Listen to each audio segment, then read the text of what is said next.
Soll die Bahn endlich pünktlich werden? Von die da oben. Was, wenn ich euch sage, dass wir mit der Deutschen Bahn in einer toxischen Beziehung stecken? Ah, meinst du? Verspätung im Ja, Arsch. nein, der Zug fällt aus. Das ist jetzt nicht dein Ernst. Die Deutsche Bahn lässt nicht nur Bille im Stich, sondern das ganze Land. Gerade mal 62,5% aller Fernzüge waren 2024 pünktlich. 62,5% ist... 90% im Nahverkehr. Das sind All-Time-Lows. Und das, obwohl erst alles ab 6 Minuten als verspätet gilt. Und da zählen ausgefallene Züge nicht mal rein. LOL. Klar ist die Bahn auch für uns da. Im ICE gibt es bei Verspätungen Schokolade für Lieblingsgäste. Toll. Und ab 60 Minuten plus bekommt ihr eine Entschädigung gezahlt. Wenn es zum Festival oder Fußball geht, müsst ihr euch keine Gedanken über einen Parkplatz oder über eure Fahrtauglichkeit machen. Nur ob die Züge dann auch fahren oder Anja. wann sie ankommen, wissen wir halt nicht. Aber warum ist das so? Was hat die neue Bundesregierung von Union und SPD vor? Und wann fährt die Bahn endlich pünktlich? Ich gebe nicht mal den Menschen, die quasi, ich sage jetzt mal in unteren Regimenten für die Bahn arbeiten, die Schuld. Wir haben schon Einblicke bekommen, was die zum Teil für einen Stress haben und vor allem, was so die, ich sage jetzt mal das allerunterste Regiment, also die basically mit den Menschen zu tun haben, was die alles über sich ergehen lassen müssen, das ist halt schon krass. Und die tun mir einfach nur leid. Wer mir nicht leid tut, sind die Menschen, die die Gelder verwalten. Das sind nämlich mies. Sie sollten aufhören mit ihrer eigenen Gewinnausschüttung und das Geld actually mehr investieren in etwas, was die Bahn tatsächlich vorantreibt. Das ist die große Preisfrage. Ich traue mich kaum, sie zu beantworten. Wir haben den Koalitionsvertrag gelesen und gecheckt, was für die Bahn und euch drin ist und mit welchen 3 Schritten die Bahn jetzt richtig gut werden soll. Macht's euch bequem, let's talk Bahn. Der Weg zu einer perfekten Bahn, der ist ganz schön weit. Im Koalitionsvertrag machen einige Punkte aber Hoffnung. Die Bahn soll grundlegend reformiert werden, endlich wieder pünktlich werden und am Ende einfach wieder Spaß machen. Ich fahre ja eigentlich gerne Bahn, wenn sie pünktlich ist und wenn keine Züge ausfallen und wenn es nicht so teuer wäre. Bisher ist da nämlich ähnlich viel Euphorie, wie wenn ihr eure Brotdose aufmacht, die ihr vor den Sommerferien im Rucksack vergessen habt. Das größte Problem, die völlig marode Infrastruktur. In den letzten 30 Jahren ist die Zahl der Fahrgäste massiv gestiegen. Gleichzeitig ist das Schienennetz geschrumpft. Wow. Um ganze 12%. Und wo viel Verkehr auf wenig Platz ist, da gibt's Probleme. Stellwerke, Schienen, Weichen, Bahnübergänge, Bahnhofsgebäude, teilweise in katastrophalem Zustand. Das ist die Realität bei der Bahn. Aber Hauptsache, unseren Autobahnen geht's gut, ne? Wir haben Stellwerke aus der Kaiserzeit, die sind über 100 Jahre alt und immer noch im Betrieb. Dazu kommen Flops in der Planung wie etwa die Neubaustrecke zwischen Wendlingen und Ulm. Kosten 4 Milliarden. Nutzen? Naja. Zwar ist die Zahl der Fahrgäste um mehr als 60% gestiegen, auf jeden Fall ein Win, aber es gibt Probleme. Erstens ein Nadelöhr und zweitens die Steigung. Die Strecke ist so steil, dass da kaum ein Güterzug hochkommt. Wirkt irgendwie nicht ganz durchdacht. Im europäischen Vergleich landet die Bahn in einer aktuellen Erhebung in der Kategorie Verlässlichkeit einfach fast ganz hinten. Wow. Platz 23 von 24. Das hat Konsequenzen Was weiß jemand, wofür das. Also P ist für Portugal, aber für was das C von CP steht? Ist das überhaupt Portugal? Ich bin so schlecht in Flaggen, aber ich glaube schon. Wahrscheinlich weiß das niemand. Müsste man googeln. Das hat Konsequenzen für alles, was auf den Schienen passiert. Eben für Güterzüge zum Beispiel. Das mit dem massiv gestiegenen Bahnfahren ist fragwürdig. Vor 35 Jahren gab es zumindest im Osten eine ungleich höhere Nutzung von Öffis. Aber warum ist es fragwürdig, dass mehr Leute als vorher die Öffis nutzen? Also ist doch egal, ob mehr Leute im Osten oder mehr Leute im Westen die Bahn nutzen. Es nutzen mehr Leute die Bahn. Ich weiß nicht, warum du daraus jetzt ein Ost-West-Ding machst. Aber vor allem für euch und die Bahn selbst. 2024 musste die Bahn ihren Kunden eine Rekordentschädigung zahlen. Nur wegen Verspätungen und Zugausfällen. Also ich weiß nicht, worüber ihr jetzt gerade diskutiert. Vielleicht ist es besser, wenn ihr das ins Private verlagert oder so. Insgesamt 197 Millionen Euro. Man muss sich das so vorstellen wie beim menschlichen Körper. Wenn man über einen längeren Zeitraum sich schlecht ernährt, keinen Sport macht und sich gehen lässt, dann geht es dem eigenen Körper nicht gut. Das kann man sich mal 1, 2 oder 3 Tage erlauben, aber über einen längeren Zeitraum nicht. Dein Körper ist deine Eisenbahnstrecke, aber hör mir erst mal zu. Und so ist das auch mit unserer Infrastruktur. Das sagt nicht irgendwer, sondern Verkehrspolitiker Christoph Ploss. Er ist CDUler und hat beim Koalitionsvertrag unter anderem das Thema Verkehr mitverhandelt. Ja, well, dazu muss man sagen, vor der Ampelregierung haben 12 Jahre lang Politiker von seiner Schwesterpartei CSU das Verkehrsressort geleitet und die Schiene krass vernachlässigt. Für Dirk Pflege ist die marode Infrastruktur keine Überraschung. Er ist Geschäftsführer von Allianz pro Schiene, einem Bahn-Lobbyverband. Der vertritt die Interessen von Fahrgästen, Güterbahnen und Naturschutzgruppen. Die Deutsche Bahn unterstützt den Verband finanziell. Dirk Pflege findet das größte Problem bei der Bahn: Die Konzeptlosigkeit der Politik, dass hier keine klare Linie erkennbar ist, wo man bahnpolitisch, verkehrspolitisch hin möchte, und dann wurstelt sich das Management eben immer auf Sicht fahrend irgendwie so durch. Dirk Pflege spricht hier einen heiklen Punkt an, denn die Deutsche Bahn ist ein Riesenkonzern mit bis zu 600 Untergesellschaften. Und Eigentümer ist der Bund mit dem Verkehrsminister als verantwortlichen Politiker. Also ein ganz schön hartes Urteil vom Chef der Allianz pro Schiene. Aber ist in den letzten Jahren wirklich nichts passiert? In den letzten Jahren konnte sich der Vorstandsvorsitzende von der Bahn einfach gutes Geld auszahlen. Das ging auf jeden Fall. Er hier würde das ganz anders sehen. Volker Wissing. Für die Ampelregierung wurde er 2021 Verkehrsminister und war damit in den letzten Jahren der verantwortliche Mann für Züge und Schienen. Hat er auch verdient. Nee, sorry. So ein krawattentragender Sesselpupser, der einfach nur für die Verantwortung seinen Arschbund sitzt, hat keine Milliardenverdienste plus seines Gehaltes am Ende des Jahres verdient.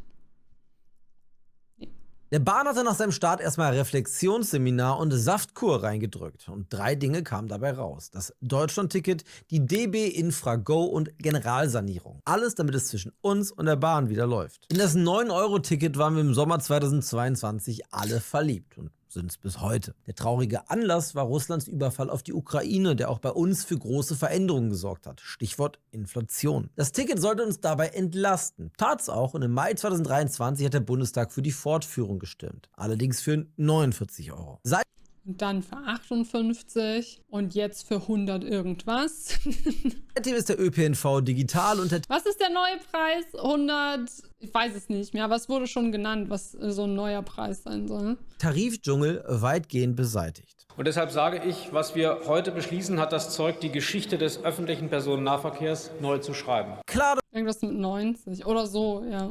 Was? Es wurde darüber diskutiert, ob man sich das 58-Euro-Ticket jetzt dann noch leisten könnte. Mir ist 58 Euro auch zu teuer. Ich kann es mir nicht leisten. Und dann hat man quasi einen neuen Preis berechnet, ab wann es sich actually lohnen würde. das betrifft nicht nur die Deutsche Bahn, aber eben auch ziemlich stark. Mittlerweile fahren 13,5 Millionen Abonnenten. 8,50 wären schon zu viel. Für Menschen, die tatsächlich oft die Bahn nutzen müssen, weil sie pendeln, ist wahrscheinlich ein 9-Euro-Ticket super geil und ist auch ein 49-Euro-Ticket noch günstiger als die üblichen Sachen. Aber ich persönlich, ich fahre, keine Ahnung, so 3-mal die Woche mit der Straßenbahn und die fahre ich hatte nur ein einziges Mal ein Problem damit. Wir haben den Bums bezahlt, das muss kostenlos sein. Ey, ich bin absolut der Meinung, dass öffentlicher Nahverkehr kostenlos sein sollte. Fernverkehr können wir von mir aus darüber diskutieren, ob da ein 9-Euro-Ticket nicht hilfreich wäre. Aber wenn es nach mir ginge, wäre vor allem Nahverkehr sowieso kostenlos. Da rennst du offene Türen ein. 51 Euro ist lokal noch billiger, als sich verschiedene Tickets zu kaufen. Ja, deswegen habe ich mein ganz besonderes Ticket. Mit dem Ticket, selbst wenn es jetzt 58 Euro kostet. Eine neue Studie zeigt, Abonnenten haben 12-16% ihrer Autofahrten auf den ÖPNV verlagert. Das zweite Ergebnis von Wissings Bahnretreat ist eine neue Bahngesellschaft, die Infra Go. Da geht es um die Kritik von wegen Konzeptlosigkeit und Durchwursteln und so. Die Infra Go sollte nämlich endlich mal vereinheitlichen, was schon immer ein Riesen-Bahnproblem ist. Also spätestens seit dem 01.01.1994. Die Deutsche Eisenbahn ist seit heute wie ein Privatunternehmen organisiert. Habe ich als Student gemacht, bis sie mich angezeigt haben. Ja, du sollst dich schon auch nicht erwischen lassen. Dachte ich, ist irgendwie klar. Kias, ist das schon durch, dass es nicht mehr, dass es keine Straftat mehr ist, sondern nur noch eine Ordnungswidrigkeit? Sollte durch den Stadtrat so beschlossen sein, ja. Bundesbahn und Reichsbahn haben aufgehört zu existieren. Das Nachfolgeunternehmen heißt Deutsche Bahn AG. Die Bahn bleibt zwar zunächst im Alleinbesitz des Bundes, soll aber nunmehr nach ausschließlich privatwirtschaftlichen Prinzipien arbeiten. Das ist bestimmt gut, wenn etwas, was für die Gesellschaft sein soll, durchkapitalisiert wird. Woohoo! Das Ziel insgesamt mehr Effektivität und Kundennähe. Reichsbahn, das war die Bahn der ehemaligen DDR, und die Bundesbahn, das war die Bahn in Westdeutschland. 4 Jahre nach der Wende wurden beide fusioniert. Seitdem ist der Bund Alleineigentümer der Deutschen Bahn AG. Das erste und letzte Wort hat in vielen Fällen das Verkehrsministerium. Mit Effektivität und Kundennähe hat es aber nicht so geklappt. Die fahren gerne mal 2, 3 Stationen mit und kontrollieren dann erst. Ja, aber du siehst doch, wie die aussehen. Die rennen ja nicht in Zivil rum, sondern die haben halt einfach einheitliche Klamotten an. Die haben einen fetten Scanner an ihrem Hosenbund hängen. Also das kriegst du doch mit, wenn die reinkommen. Ich bin Berliner. Ja, und bei euch in Berlin gehen die in Zivil oder was? Bei euch sind die in Zivil? Lol. Ihr seid ja richtig gefickt. Das Schienennetz ist geschrumpft von 12.000 Gleisanschlüssen, die unter Scanner, das machen die noch mittlerweile mit dem Handy.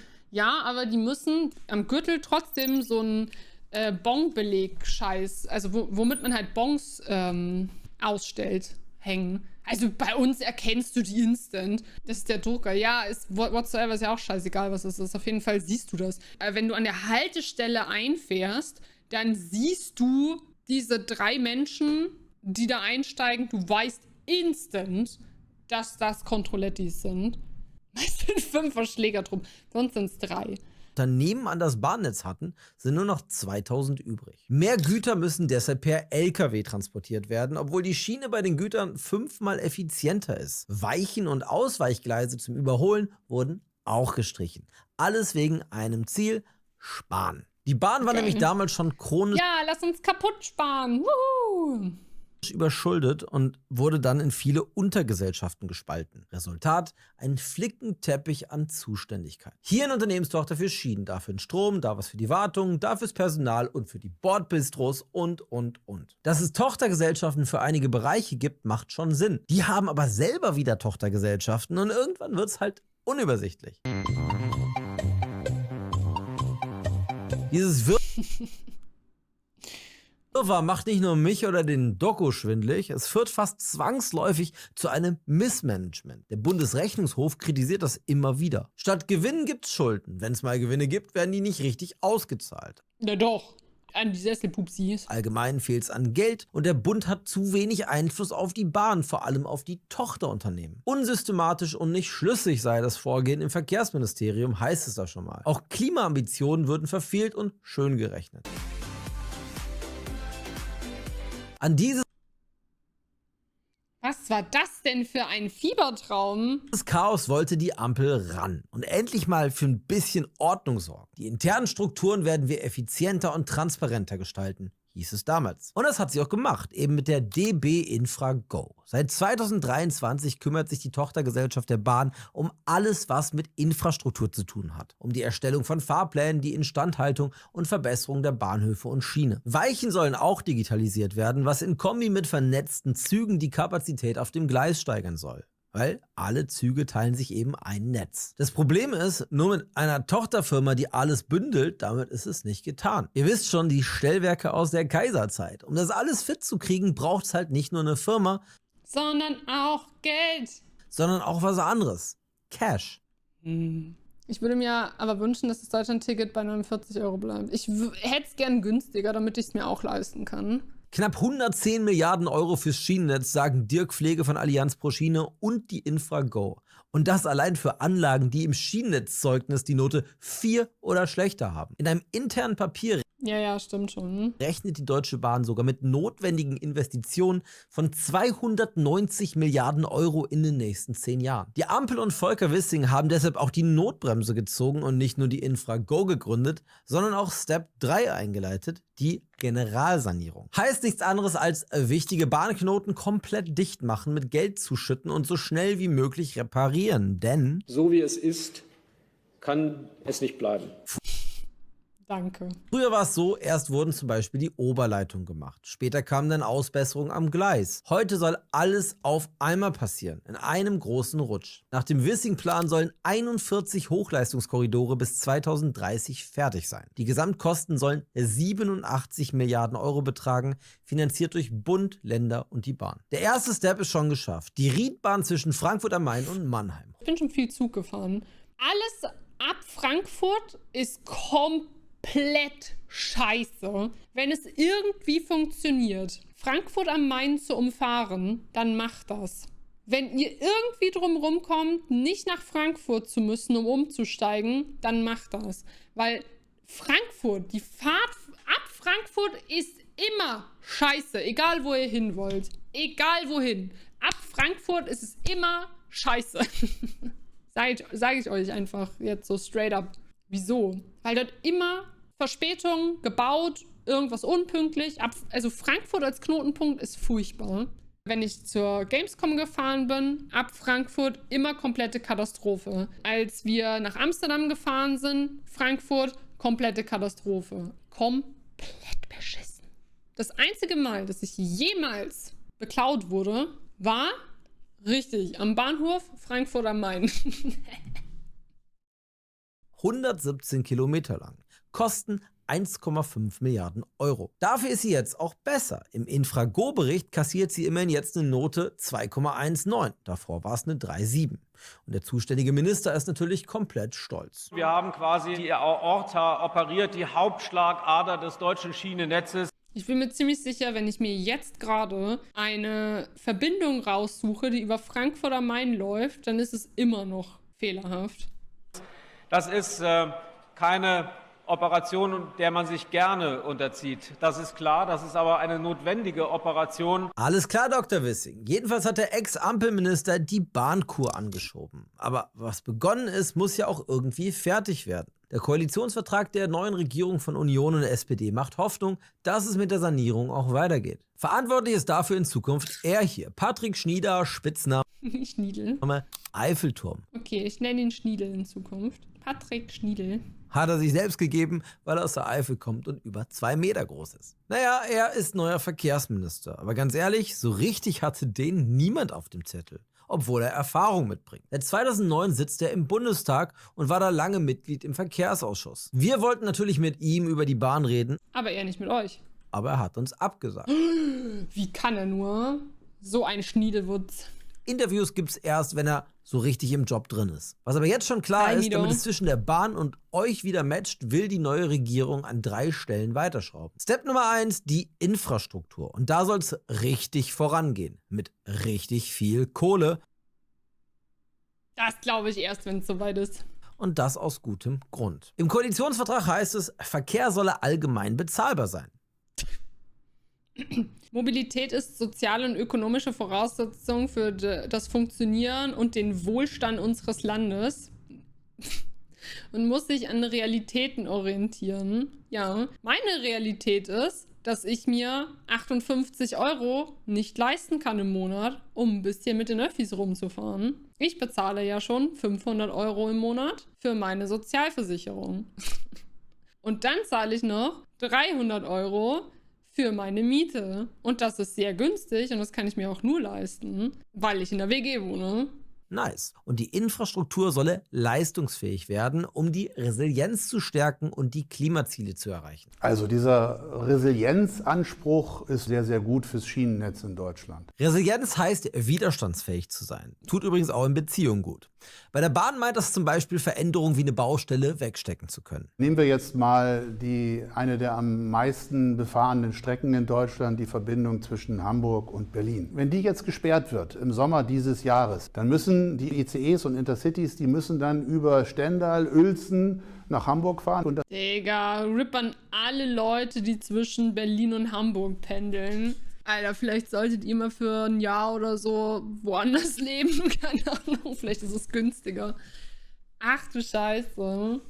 300 € sollte nach Leipzig ziehen. Ich muss sagen, unsere 80 Quadratmeter Wohnung kostet eigentlich 850 warm. Das ist sehr günstig. Und ich zahle halt einen geringeren Beitrag. Erstens, weil ich weniger Geld habe und zweitens, weil ich halt dafür andere Sachen übernehme. Wenn ich mir jetzt eine Wohnung alleine suchen würde oder wollen würde, dann könnte ich mir keine leisten, weil es für 300 € warm keine Wohnungen in Leipzig gibt. Also in Vierteln, in denen du leben willst.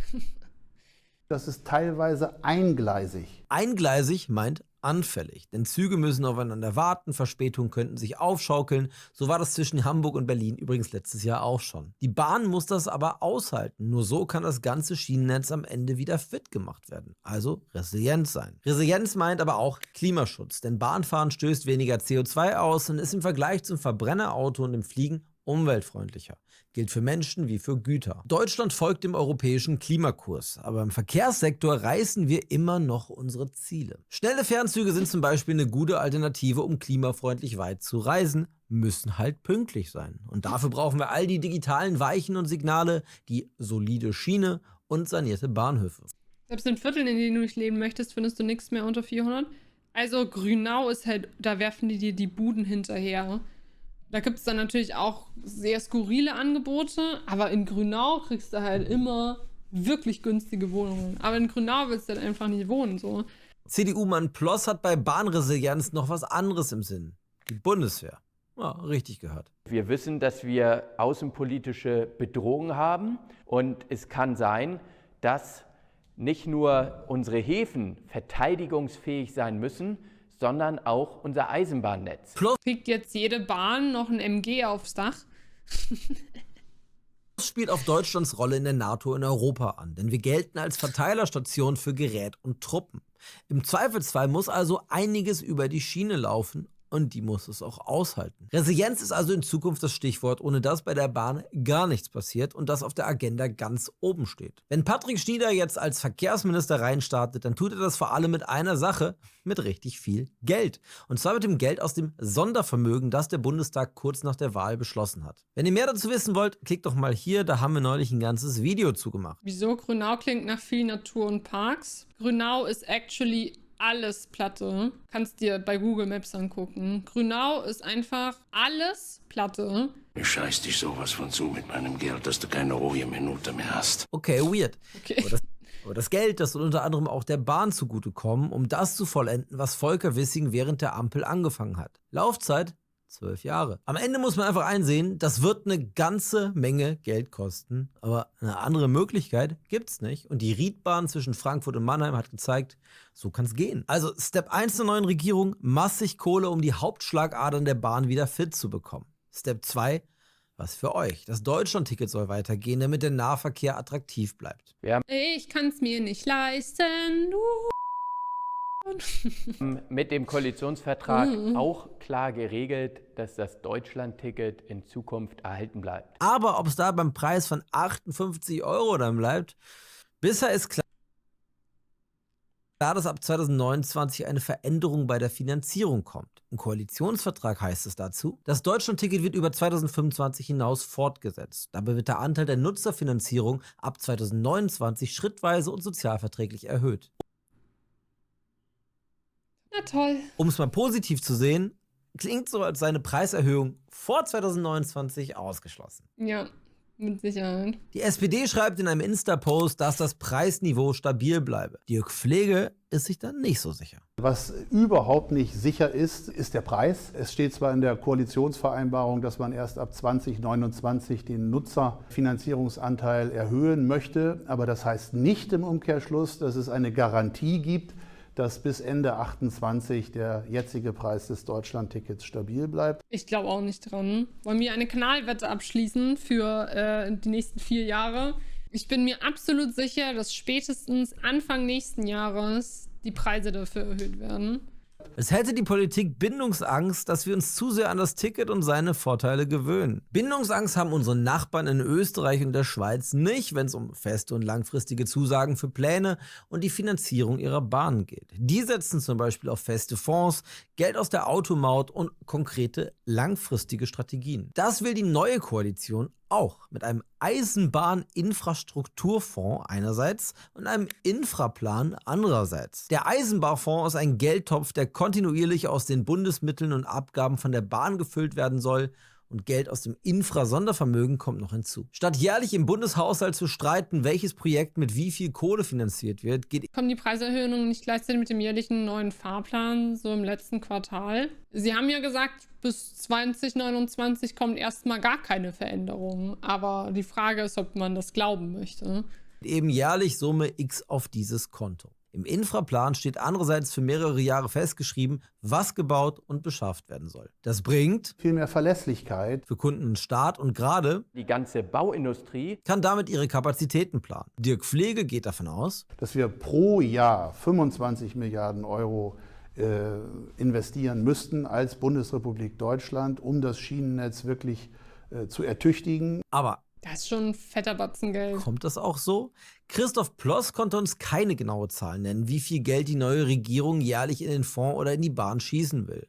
Auch im Koalitionsvertrag steht nichts Konkretes. Nur zur Erinnerung, 290 Milliarden Euro auf 10 Jahre, sagt die Bahn selbst. Aber halt, da ist ja noch Step 3. Der letzte Punkt, den sich die neue Regierung auf die Fahnen geschrieben hat. Nichts weniger als eine grundlegende Bahnreform. Und dafür sollen Köpfe rollen. In den Vorständen und Aufsichtsräten soll mehr Fachkompetenz abgebildet sein, heißt es im Koalitionsvertrag. Das ist eine ordentliche Klatsche für alle, die da aktuell bei der Bahn das Sagen haben. Im Sinne von, ihr wart halt stets bemüht, habt fette Boni eingestrichen, aber geliefert habt ihr halt nicht so viel. Naja, aber das ist halt basically das, was es halt ist, ne? Zitat Ende, Gänsehoden! Wobei, Berichten zufolge soll Friedrich Merz den Bahnfinanzvorstand Levin Holle direkt in sein Team holen und ihn zu seinem wichtigsten Berater in Wirtschaftsfragen machen. Klingt auch ein bisschen nach Hassliebe. Die Allianz pro Schiene hält von der Vorstandsrochade auf jeden Fall nicht so viel. Sie fordert von der Politik erstmal einen konkreten Plan zur Bahn mit echten Zielen. Christoph Ploss von der CDU ist von der Idee aber überzeugt. Nicht nur als Politiker, sondern auch als einer, der die Bahn auch privat nutzt. Wir müssen leider auch sehen, dass in den vergangenen Jahren viele Managementfehler passiert sind. Das kann man an so ganz einfachen Beispielen sehen. Bordbistro ist geschlossen, Toilette ist kaputt. So etwas passiert bei anderen Verkehrsträgern in dieser Häufigkeit nicht. All das, Ja, welche anderen Verkehrsträger haben noch Toiletten und Bordbistros? Also nicht, dass ich die jetzt in Schutz nehmen will, ne? Aber weirder Vergleich. was wir vom Bahnfahren kennen und hassen, hält er für Managementfehler. Und die dürften in einer reformierten Bahn nicht mehr auftreten. Immerhin, die Allianz pro Schiene und Christoph Ploss sind sich einig, dass die schnellere und bessere Planung der kommenden Bundesregierung eine gute Sache sind. Es Kein Bordbistro. Nur weil du es nicht brauchst, heißt das nicht, dass andere Leute es brauchen. Also es ist schon wichtig, dass du irgendwo Verpflegung on board kaufen kannst. Keine Frage, weil wenn du es verpasst hast, dir für deine 7 Stunden Bahnfahrt irgendwas zu essen einzupacken, dann wirst du früher oder später einfach Hunger haben oder Durst, dann ist es schon wichtig, dass man sich irgendwie was holen kann. Es wäre basically so, als würdest du sagen, ja, ich muss innerhalb von 4 Stunden nicht einmal pissen gehen, also braucht es keine Toiletten. Das ist ja auch Quatsch hier. ist wie mit einem Date bei euch und eurem Partner oder eurer Partnerin. Da ist gerade viel Alltag und um den Alltag aufzubrechen, wäre ein Date halt echt nice, aber ihr verzettelt euch dann im Plan-Feststellungsverfahren, wo soll es hingehen, wie viel kostet es, lasst doch 1, 2 Alternativen aussuchen. Das soll jetzt auch wieder einfacher werden. Vielleicht hilft's ja. Fazit, ihr merkt, das System Bahn ist kompliziert und eigentlich geht es nicht um Pünktlichkeit. Es geht darum, dass das, was für Pünktlichkeit sorgt, auch funktioniert. Volker Wissing hat mit der Infra-Go dafür gesorgt, dass die Bereiche, wo gebaut wird, gebündelt sind. Das Zuständigkeitswirrwarr hat er damit schon gelockert. Perfekt ist es aber noch nicht. Auch Ein Automat wie am Bahnsteig wäre schon ein kleines Improvement. Ja, aber dann sind es halt auch nur Kleinigkeiten zu essen. Du kannst doch nicht, also ich finde es irgendwie komisch, dass wir darüber diskutieren. So, wenn Leute sich was Krasses zu essen holen wollen, weil sie einfach fett Hunger haben, dann ist das doch okay. die Idee mit der Generalsanierung Dass es so teuer ist, ist ein anderer Punkt, aber leuchtet ein, ist aber wirklich auch die letzte Möglichkeit. Weil wie broke muss etwas sein, dass man monatelang einen kompletten Streckenabschnitt abklemmen muss. Fraglich auch, ob das mit den Preisvorstellungen so hinhaut. Die Riedbahn ist fast 3-mal teurer geworden als geplant und sie war erst der Anfang. CDU-Mann Ploss weckt große Hoffnung, dass es besser wird mit der Infrastruktur und der Pünktlichkeit.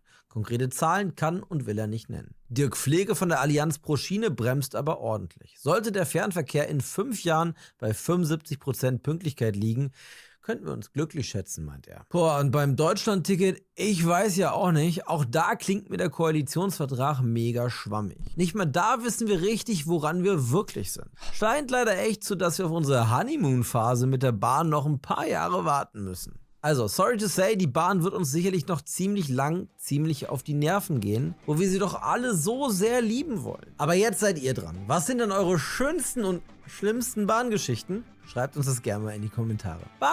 Die schönsten Bahngeschichten haben tatsächlich bei mir meistens weniger mit der Bahn selber zu tun, sondern mit den Menschen, die damit rumgefahren sind. Aber Shoutout an die Person, an das Bahnpersonal, das damals einem alten Mann die Möglichkeit gegeben hat, seinen Freund anzurufen, der ihn vom Bahnhof abholen soll. Wir aber 3 Stunden zu spät ankommen werden und ihm von ihrem Privathandy aus hat den Typen anrufen lassen. Das war Menschlichkeit und das war schön. Ich möchte euch nur daran erinnern, dass wenn ihr mit der Bahn unterwegs seid, dass ihr, wenn ihr sauer seid, bitte eure Wut nicht an den Bahnpersonal auslasst. Denn das Bahnpersonal kann ebenso wenig was dafür, dass die Bahn zu spät ist oder irgendwas ausfällt, wie ihr.